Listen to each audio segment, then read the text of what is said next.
Muito boa tarde a todos, muito bem-vindos à Praça da Fundação, onde têm sido apresentados durante a Feira do Livro os novos ensaios e retratos publicados pela Fundação Francisco Manuel dos Santos. Entre eles conta-se Ensino Superior e Desenvolvimento, de José Ferreira Gomes, de que falaremos hoje aqui nesta conversa, para fazermos uma análise do sistema do ensino superior e da investigação científica em Portugal e do impacto que tem a investigação e a aposta ou não aposta no ensino superior no desenvolvimento económico e social do país. Temos hoje connosco Maria de Lourdes Rodrigues, é reitora do ISCTE, Instituto Universidade de Lisboa, onde já liderou o Conselho Científico e é também investigadora no CIES-ISCTE.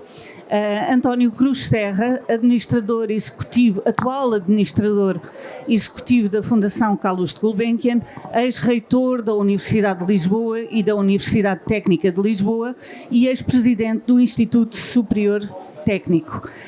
Portanto, temos 3 convidados, 2 além do autor, que já tiveram responsabilidades governamentais e que, portanto, que podem, vamos ver se têm opiniões divergentes sobre as questões que têm a ver com o ensino superior, com a investigação e com a ligação também ao tecido empresarial. Logo no início, este é um ensaio muito completo, abrange muitos temas, vamos passar assim sobre eles e podemos começar com a ideia que é dada no livro, ou o dado que nos é dado no livro, de que a economia portuguesa descolou da Europa em finais do século XVIII. O número de alunos em 1759, que é a data da expulsão dos jesuítas, só foi recuperado já na década de 1930. José, é um dado que nem toda a gente conhecerá, não é? Portanto, este hiato entre a influência dos jesuítas e depois algo que se passa na década de 30, já do século XX. Queres explicar? Pois, a nossa história da educação é muito resultado das ideologias do século XIX, da recuperação do Marquês, aqui ao fundo, como herói nacional, esquecendo a visão que havia dele poucos anos antes, em que era marginalizado da história e acusado de todos os crimes. No caso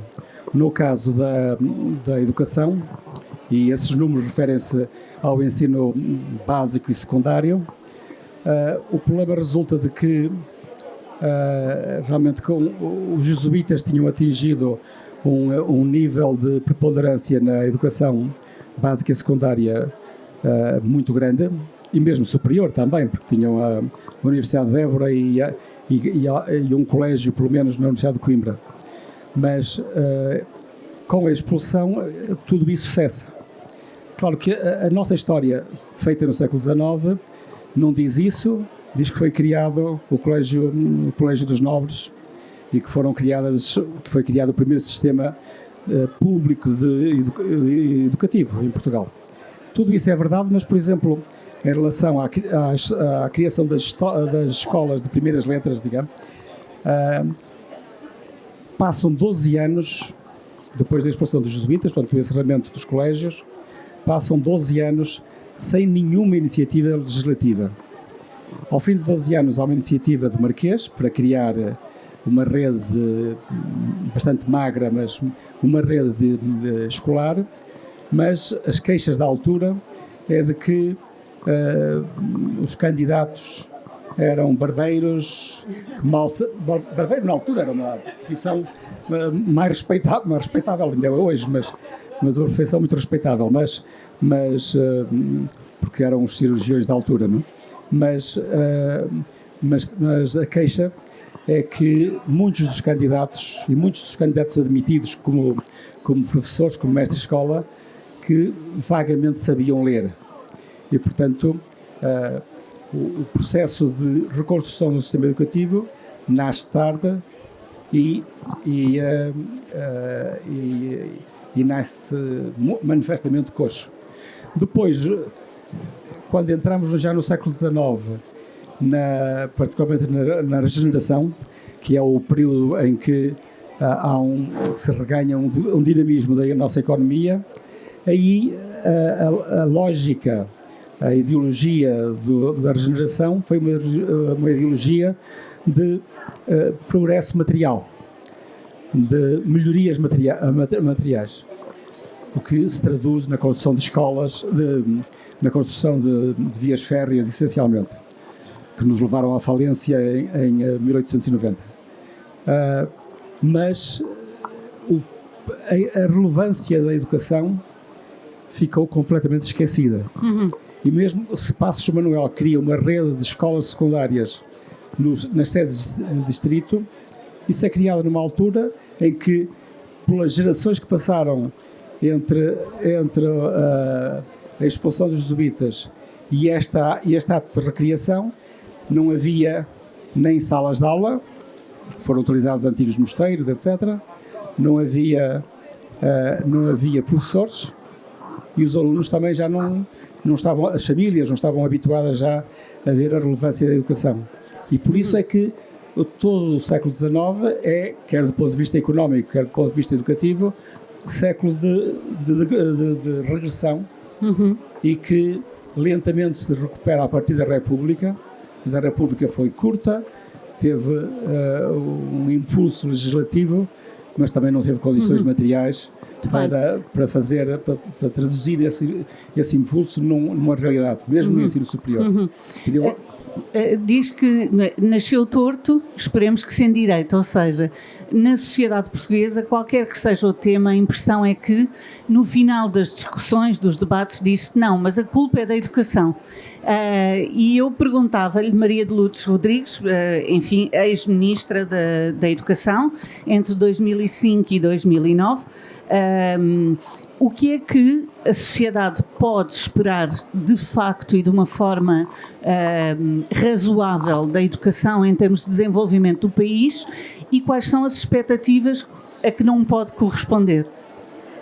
A resposta do professor Zé Gomes Ferreira foi bem ilustrativa Ferreira Gomes, desculpa, foi bem ilustrativa da necessidade imperiosa de organização de um sistema educativo para o desenvolvimento social e económico de um país.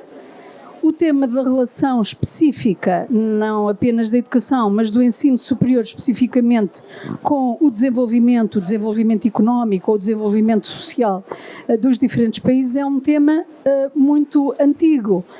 O livro apresenta vários exemplos, não apenas exemplos, como dados estatísticos sobre a importância dessa relação. O livro também mostra que a relação não é linear e é uma relação muitas vezes complexa e que necessita de intervenção pública, intervenção de políticas públicas para que sejam ativados os mecanismos dessa correlação. Agora, aquilo que vivemos atualmente, eu diria na atual conjuntura, é uma perplexidade que é bom, temos a geração mais qualificada de sempre, temos inúmeros doutorados, aumentou imenso a produção científica, desenvolveu-se o sistema científico e ainda assim não crescemos economicamente, o PIB não cresce na mesma proporção, continuamos com dificuldades na produtividade, continuamos com dificuldades na competitividade e esta é que é a perplexidade. Ou seja, e a exigência. Não existe uma ligação óbvia? Existe. O que existe é dúvidas legítimas e permanentes, mas é necessário olhar com mais distanciamento e com o otimismo que o livro inspira, porque o livro de facto inspira um otimismo. E aquilo que nós podemos pensar é o que é que seria se, apesar disso, não tivéssemos feito o esforço de desenvolver o ensino superior e de qualificar a população, o que é que seria o país se não tivéssemos este número de doutorados ou se não tivéssemos desenvolvido o sistema científico. E, portanto, a correlação existe, ela é óbvia, precisa de ser ativada com medidas de política, sobretudo política de inovação. Mas isso não significa que não existam essas políticas e que o país não se tenha desenvolvido justamente porque desenvolveu o sistema educativo e, sobretudo, o sistema de ensino superior. E o livro dá um pouco conta desse otimismo, diria. Bem, António Cruz Serra, como disse há pouco, ex-reitor da Universidade de Lisboa e da Universidade Técnica de Lisboa, o que eu lhe perguntava é o modo como se organizam hoje as universidades em Portugal corresponde a este desafio de ligação entre uma população mais qualificada e um maior desenvolvimento do país? Boa tarde a todos. Em primeiro lugar, antes de responder à sua pergunta, deixe-me agradecer ao professor José Ferreira Gomes o excelente livro que produziu e à Fundação Francisco Manuel dos Santos o apoio que deu, que há de ter sido imprescindível para a publicação do livro. É um excelente livro e o melhor elogio que eu lhe posso fazer é que eu não deixaria de recomendar a todos aqueles que chegam à gestão do ensino superior, antes de começarem a fazer gestão, que lessem o livro. Sob muitos pontos de vista, o livro é muito bom e eu qualificá-lo-ia como essencial para perceber o sistema de ensino superior em Portugal, a organização do nosso sistema científico, a comparação com os nossos parceiros e com alguns que não são tanto parceiros assim, do ponto de vista internacional, e portanto era uma primeira coisa, era a primeira coisa que eu gostava de dizer. Depois, relativamente à sua pergunta e um bocadinho continuando com aquilo que a Maria de Lourdes Rodrigues estava a dizer, eu julgo que nós temos um problema quando queremos falar desta geração mais qualificada e do seu impacto no desenvolvimento do país. Nós, de facto, hoje temos um sistema de ensino superior que se compara com os melhores sistemas de ensino superior da Europa. Não fazemos mais porque temos um financiamento muitíssimo baixo, sob qualquer ponto de vista, e comparado com os países com quem gostamos de nos comparar, mas também porque os nossos graduados chegam ao mercado de trabalho com salários muitíssimo baixos comparado com aquilo que têm nos outros países. E, portanto, há uma saída do país de gente muito qualificada. Na minha opinião, ou invertemos esta situação rapidamente, ou isto irá piorar. Eu conheço os números, em especial do Instituto Superior Técnico. De há 2 ou 3 anos, 20% dos graduados do técnico saíam para o norte da Europa, para o centro da Europa e para os Estados Unidos da América. E, obviamente, dessa maneira, há muito daquilo que nós fazemos todos os dias nas universidades e no ensino superior em geral, que não se transporta imediatamente para a sociedade. Depois, se a organização do ensino superior está adaptado àquilo que permitiria ter um impacto maior no desenvolvimento do país. Razoavelmente, acho que há muitas coisas que se podem fazer. O regime jurídico das instituições de ensino superior aparentemente está em discussão pública. Eu ainda não vi nenhuma discussão, mas imagino que alguma coisa poderá acontecer. E eu julgo que é necessário tomar medidas legislativas que permitam alterar algumas das situações de bloqueio, porque, na minha opinião, estamos num momento em que o Conselho Geral de algumas das universidades está capturado por interesses corporativos e, portanto, isso implica que quem dirige as universidades não pode tomar as medidas que seriam mais adequadas para a organização da universidade, para a reorganização da oferta formativa, e eu julgo que isso é um tema que deve ser abordado claramente. Obviamente que o professor José Ferreira Gomes, no livro, não faz propostas para o futuro, estava eu a dizer, ele faz algumas, mas não faz com detalhe, mas também era melhor. Acho que isso é tarefa para quem exerce funções governamentais. Entendo o livro mais como um diagnóstico do que... Não, faz o diagnóstico, levanta as questões. Agora, eu posso dizer, por exemplo, em relação ao Conselho Geral e à Organização das Universidades, eu posso dizer o que faria, porque não tenho responsabilidade de gestão na Universidade neste momento e, portanto, é mais fácil fazer sugestões que sejam até, de certa maneira, mal encaradas por alguns setores das universidades. Eu acho que a primeira coisa que as universidades precisam é de eleger o reitor diretamente, sem ser pelo Conselho Geral. A eleição do reitor pelo Conselho Geral tem feito com que os cooptados no Conselho Geral tenham sido capturados por interesses políticos e corporativos, e isso é prejudicial para a organização da universidade. Eu gostava só de acrescentar um ponto.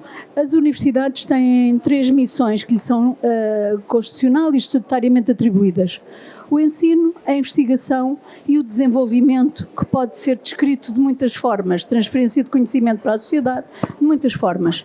Mas, de facto, o melhor e maior contributo que as universidades dão para o desenvolvimento é o ensino em si próprio e como finalidade própria. Quando milhares de diplomados chegam todos os anos às empresas, às organizações públicas, médicos, engenheiros, advogados, juristas, economistas, contabilistas, sociólogos, por aí fora, assistentes sociais, esta tem sido a forma que nos últimos anos tem permitido às universidades contribuir para o desenvolvimento do país. E isto não pode ser desvalorizado. E é muitas vezes, quando se olha de forma estreita para o problema da relação entre o ensino superior e o desenvolvimento, esquecer que o primeiro contributo para o desenvolvimento é a formação de quadros qualificados para... E depois tem outro problema, é que condições é que têm as instituições e as organizações públicas e privadas para acolher estes recursos humanos tão altamente qualificados. E esse é que é um ponto. Muito obrigada. Se me permite, neste tema, a minha visão, e que está de alguma maneira presente no livro, não como proposta explícita, mas presente, é que sem dúvida que a educação é um fator do desenvolvimento económico e social dos países em geral. No entanto, eu vejo as coisas pelos olhos de um químico de longa data, já abandonada a química. Na química fala-se muito do fator limitante. Isto é, quando há uma reação entre duas substâncias, a que impõe o ritmo da reação é aquela que vai ser esgotada primeiro, que é o fator limitante. Ora, na educação, seguramente durante muitos anos, que o volume de educação, o número de jovens que completavam o ensino primeiro básico, depois secundário e depois o superior, era insuficiente. Isso manifestava-se porque todos aqueles que atingiam um determinado nível, essa educação era-lhes aproveitada na nossa sociedade. Quando eu me licenciei, não tinha preocupação com o emprego, não é? Porque se esperava que mais dia, menos dia, tinha a tropa, que também não era preocupação, ou era preocupação pelo outro lado, mas que mais dia, menos dia ter. Hoje a situação é completamente inversa. Hoje, o fator educação, quase a todos os níveis, é um fator que não é utilizado em pleno. Portanto, deixou de ser o fator limitante. E isto pode ser um fator, uma das razões para que o desenvolvimento não surja automaticamente, isto é, a utilização desse recurso... Que essa ligação não seja óbvia. Esse recurso não é plenamente aproveitado. E há dias vinha um comentário num jornal diário em que na China o governo estava a recomendar aos licenciados para arregaçarem as mangas, isto é, para sujarem as mãos no trabalho onde não seria preciso a licenciatura. Essa é a realidade. Isto porquê? Porque também em Pequim o número de mestres e doutores, portanto, mestrados com doutoramento, portanto, de doutores, excedeu pela primeira vez o número de licenciados. E a economia não está a utilizar plenamente esse recurso.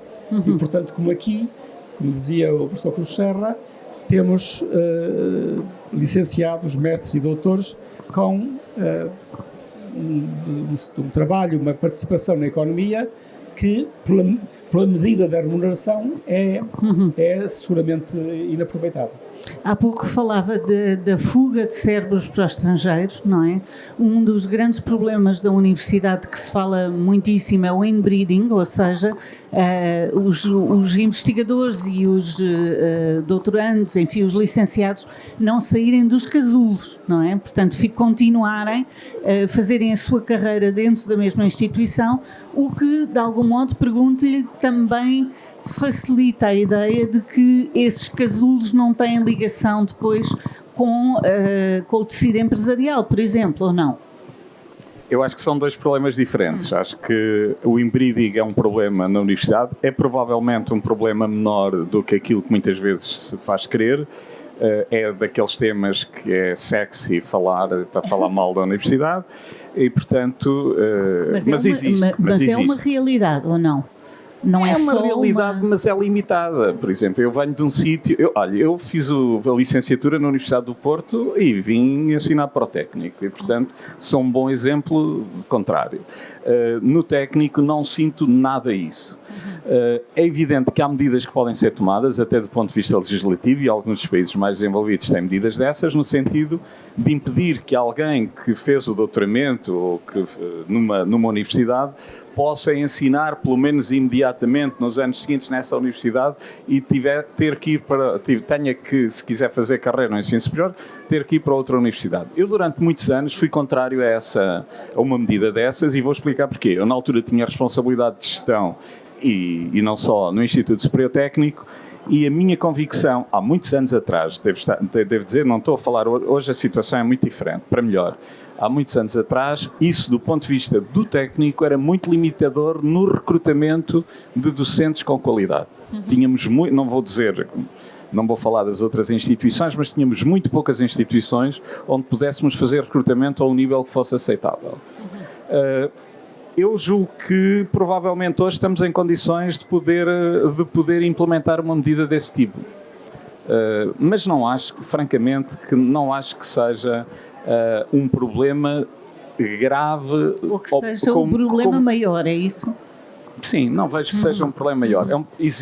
Eu percebo que a crítica, que eu julgo que o José Ferreira Gomes faz no livro relativamente à aplicação de um decreto-lei que está em vigor e que permite temporariamente abrir concursos internos de promoção na universidade, portanto, que estão reservados a quem já está dentro da universidade, piora um pouco a situação, mas é preciso também enquadrar que a necessidade de abertura desses concursos de promoção teve a ver com o facto de, durante anos, em alguns casos durante mais de 20 anos, nós não termos conseguido abrir concursos nas universidades por causa de regras esquizofrénicas que regem a nossa administração pública, a necessidade de cabimentos. Quando se abre um concurso, só se pode abrir se tivermos dinheiro para contratar alguém vindo de fora. Isso, durante anos, em muitas instituições, impediu a abertura de concursos. Aliás, eu queria dizer que nunca estive confortável, até talvez possa usar a outra expressão, eu tive vergonha várias vezes, quando vinha colegas com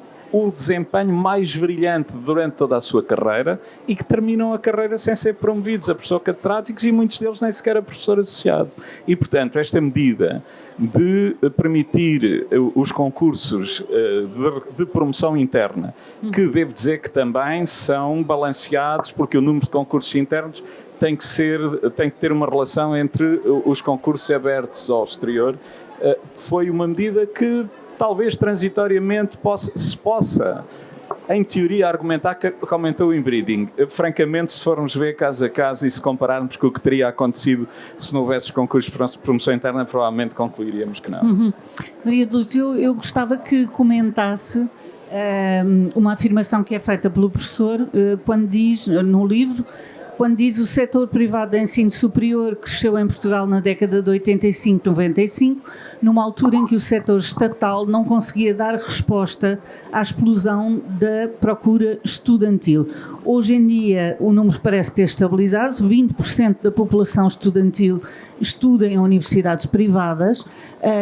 Que comentário é que pode fazer a este diagnóstico? Foi no fundo isso é um dado relativo às condições de desenvolvimento de todo o sistema educativo no pós-25 de Abril. Um dos elementos mais importantes foi a pressão da procura de educação em todos os níveis de ensino, no básico, no secundário e também no ensino superior. E o país respondeu de forma diferente, o país, digo, com políticas públicas, respondeu de forma diferente à pressão da procura no ensino básico e no ensino secundário, porque procurou responder.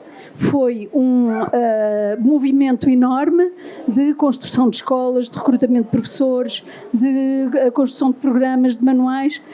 As políticas públicas de educação responderam à pressão da procura, tendo-se atingido muito rapidamente os 100% de taxa de cobertura na maior parte das idades, pelo menos até aos 15, 16 anos. Já a resposta do país, depois do 25 de Abril, no que respeita ao ensino superior, foi muito mais fechada, muito menos aberta, não apenas porque as instituições de ensino superior, nós esquecemos, mas havia apenas 4 universidades, 2 em Lisboa, uma no Porto e outra em Coimbra, e depois havia as universidades em Moçambique e em Angola, mas realmente o sistema de ensino superior antes do 25 de Abril era muito reduzido e não conseguiu responder à pressão da procura, que foi imensa. E por isso, evidentemente que houve instituições privadas, a Constituição consagrava e consagra o princípio da liberdade de ensino, de aprender e de ensinar, e portanto muitas instituições organizaram-se. Quando a resposta por parte das instituições públicas foi mais adequada àquilo que era a pressão da procura, mas sobretudo quando o Governo resolveu regular a procura do acesso ao ensino superior, a procura de entrar no ensino superior com exames no ensino secundário, houve uma regulação e uma baixa enorme dessa procura e o ajustamento de todo o sistema. Mas eu diria que isso é um ponto relativo às condições em que se desenvolveu o sistema de ensino básico e secundário e também o ensino superior em Portugal. O que eu gostava de sublinhar são alguns aspectos muito importantes neste livro, que também gostava de saudar. O professor já lembrou aqui que é um cientista, que é um químico, e na elaboração deste ensaio ele não perde essa alma de cientista e, portanto, ele usa um método de ciência para fazer um ensaio e, portanto, oferece-nos um livro que não é apenas de achismo, de opiniões soltas. É um livro com uma informação, segue a metodologia científica e, portanto, com informação, com reflexão, com argumentação fundada em dados e informação. E isso é muito interessante neste livro, mas de uma forma muito subtil, eu diria de uma forma muito educada, enfrenta alguns mitos do nosso sistema de ensino. Eu gostava de sublinhar, de revelar esses mitos, alguns dos quais nos põem em campos contrários, mas eu acho que isso é que é a coisa interessante. O professor Ferreira Gomes revela o impacto negativo que o sentido isomorfismo nas instituições e em todo o ensino superior tem tido de negativo, por exemplo, nas questões de desenvolvimento. Este é um ponto. O outro ponto é o mito relativo à importância das instituições de ensino superior em todo o território. O objetivo de ter uma instituição de ensino superior em cada concelho faz com que se perca o sentido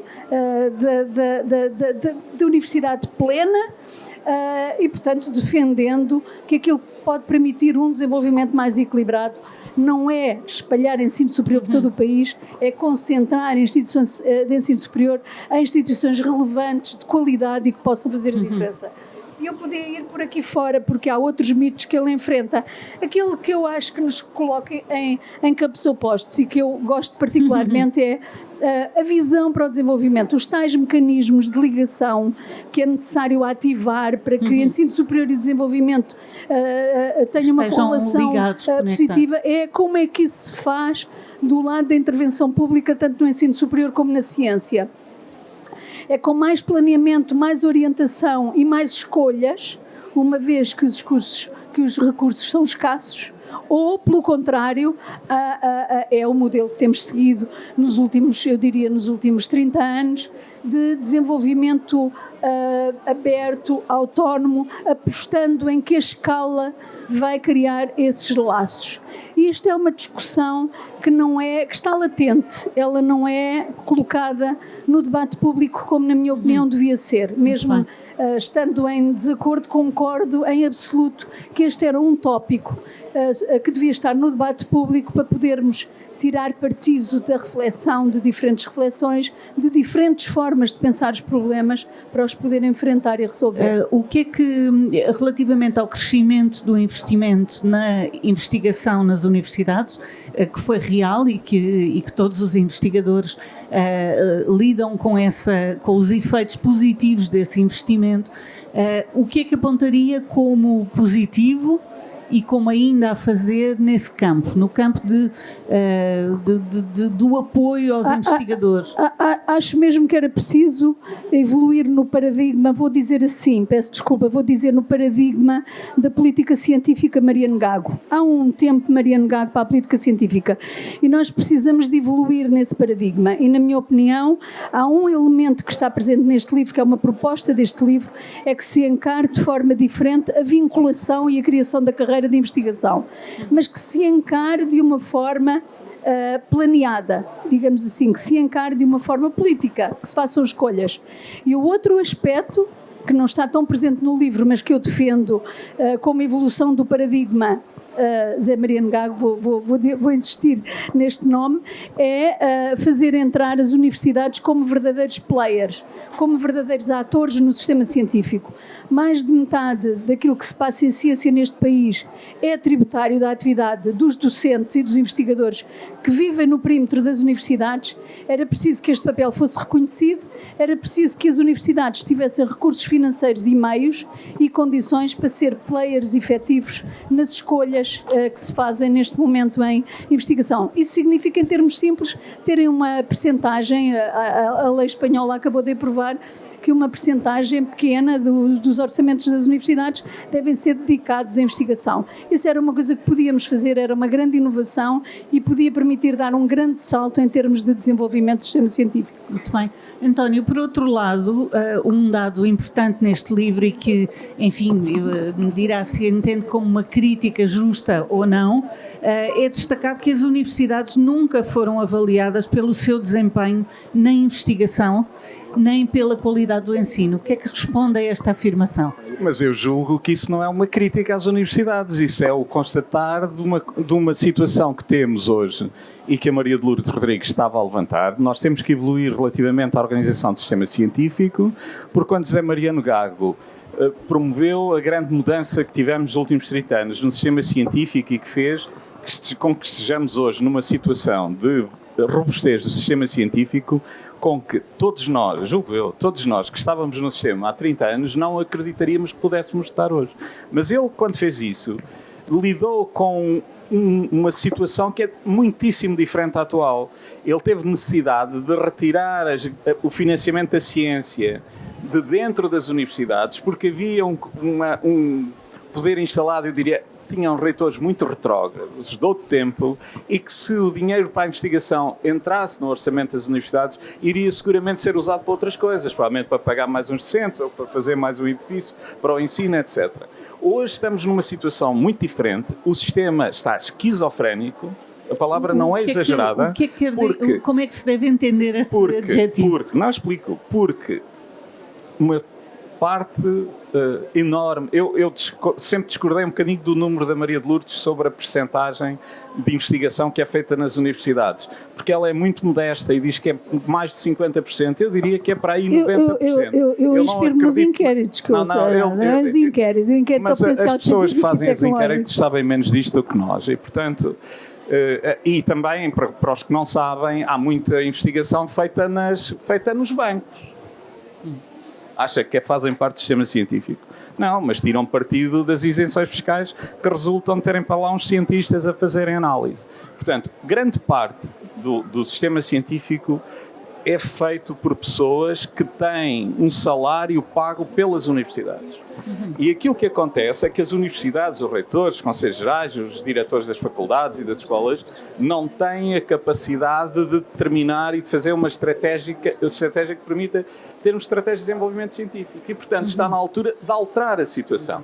Isto exige muita capacidade e força política do Ministro da Tutela para poder alterar a situação. É uma necessidade premente, eu estou completamente de acordo, eu estou a dizer de forma um bocadinho mais clara aquilo que a Maria de Lourdes estava a dizer. isto também tem a ver com a organização do nosso sistema político, tal como tem a ver com a nossa organização do sistema político o facto de termos uma universidade ou um politécnico em que todos os concelhos do país, ou pelo menos em todos os distritos. Deve ter a ver com o facto de em todos os distritos do país haver uma federação distrital ou uma comissão política distrital de um dos nossos 2 maiores partidos. Essa é a razão de termos a rede de ensino superior espalhada para um ponto para lá do racional. Okay? Pois, nesse aspecto não concorda com Maria de Lourdes.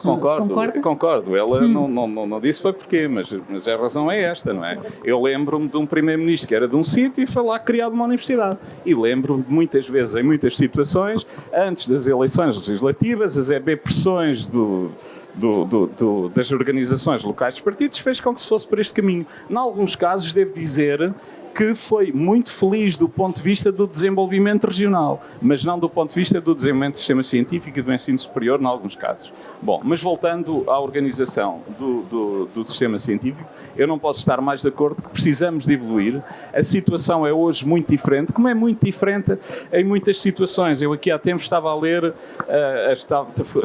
meti-me nos arquivos da Gulbenkian e estive a ler tudo aquilo que foi considerado na altura em que se criou o Instituto Gulbenkian de Ciência. Há uma excelente análise do que era o sistema universitário português na altura, de quais eram as debilidades que impediam o desenvolvimento do sistema científico, e é com muito prazer que quando se lê aquilo se percebe que hoje vivemos numa época completamente diferente, os desafios são outros e exigem outro tipo de organização. Precisamente sobre, enfim, uma pergunta que pode ser a pergunta final ou a reflexão final que coloca no ensaio é: seremos capazes de nos adaptar para prosperar?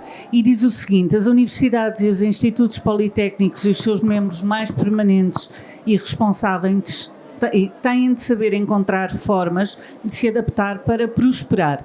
E nisto, as universidades nunca deram boas provas.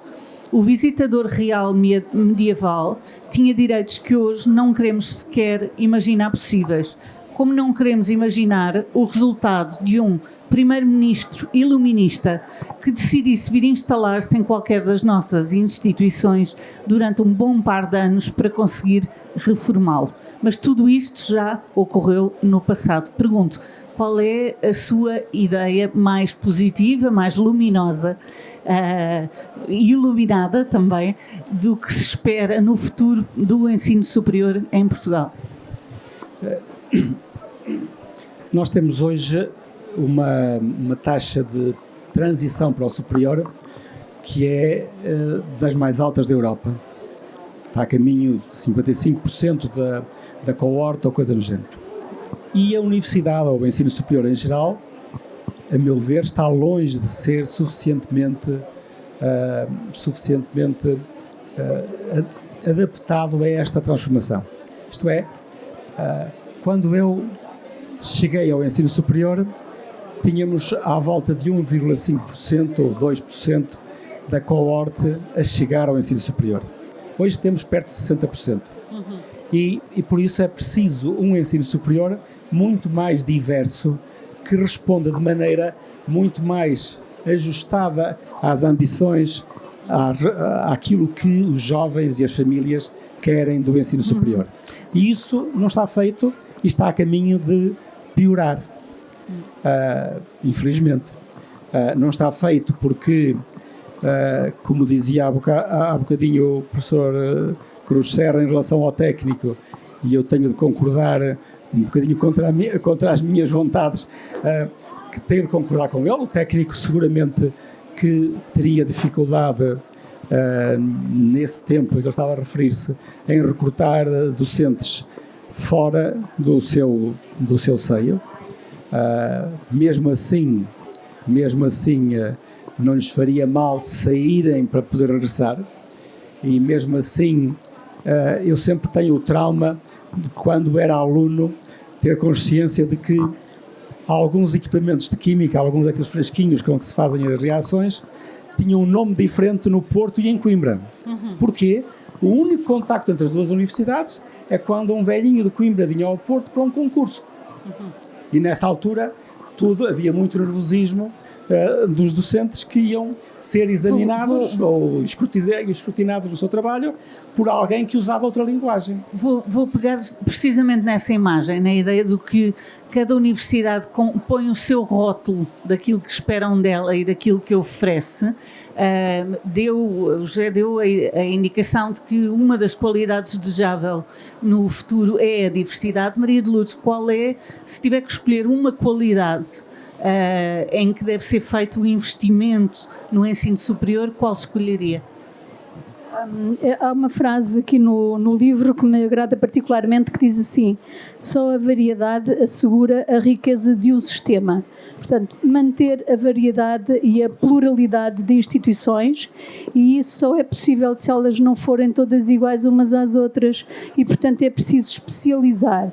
A especialização das instituições, a definição clara da sua missão e da sua vocação no confronto e no conjunto do sistema educativo, conjunto do sistema de ensino superior, é, na minha opinião, um fator muito importante. Mas gostava também de terminar com uma nota muito positiva e exigente com que o livro termina, porque diz assim: parece haver sinais de que estamos a entrar numa nova fase, na qual o potencial científico acumulado no ensino superior contribuirá na criação de valor na indústria e nos serviços, com novas empresas de raiz tecnológica que manterão alguma atividade em Portugal. O que é que se exige? É que a capacidade científica seja orientada para estas novas necessidades. Portanto, está levantado o problema e estão feitas muitas sugestões dos tais mecanismos que necessitam de ser acionados para que ensino superior e desenvolvimento seja de facto uma correlação mais simples. Tenham em Portugal uma correlação mais simples. Ou seja, feito o diagnóstico, identificados os pontos essenciais onde se esperam melhorias e mais investimento, António, faço-lhe a mesma pergunta: qual era a qualidade que destacaria e que gostaria que fosse no futuro aquela que evidencia o ensino superior em Portugal? Olha, eu começava por dizer... Além da diversidade... Não, eu queria dizer isso. Eu concordo totalmente com o que disse a Maria de Lourdes e provavelmente se ela não tivesse feito a intervenção eu iria por aí. Mas há uma coisa que é muito importante para perceber o que é mais importante em termos de desenvolvimento do ensino superior e de conseguirmos cumprir a nossa missão, fazer a transferência de conhecimento para a sociedade, fazer mais formação, ter mais alunos, formar mais gente. Fundamentalmente é preciso aumentar muito o financiamento do ensino superior. Nós não temos noção que o financiamento do ensino superior em Portugal é baixíssimo comparado com qualquer país desenvolvido. Eu vou-lhe dar um exemplo. Não vou falar da Harvard, nem do MIT, nem das grandes universidades da Europa. A Universidade de São Paulo tem um orçamento superior a todo o ensino superior português. Mas tem. Seja como seja, mas tem. E, portanto, isto é uma medida da fragilidade do nosso sistema. Durante muitos anos nós tínhamos algumas boas escolas, vou dar um exemplo de uma grande escola suíça de engenharia, a École Polytechnique Fédérale de Lausanne, como um objetivo de trabalho a atingir. É uma escola de engenharia. O técnico tem um financiamento por aluno que ronda aos 5.000 euros. Eles têm um financiamento 8 vezes maior. 8, não é 8 mais. Fica como, é 8 vezes. Esse é o grande problema. Fica como reflexão, então, diversidade, especialização e financiamento ficam como os pontos que saem deste debate a partir de ensino superior e desenvolvimento, o ensaio de José Ferreira Gomes. Muito obrigada a todos, muito obrigada aos presentes.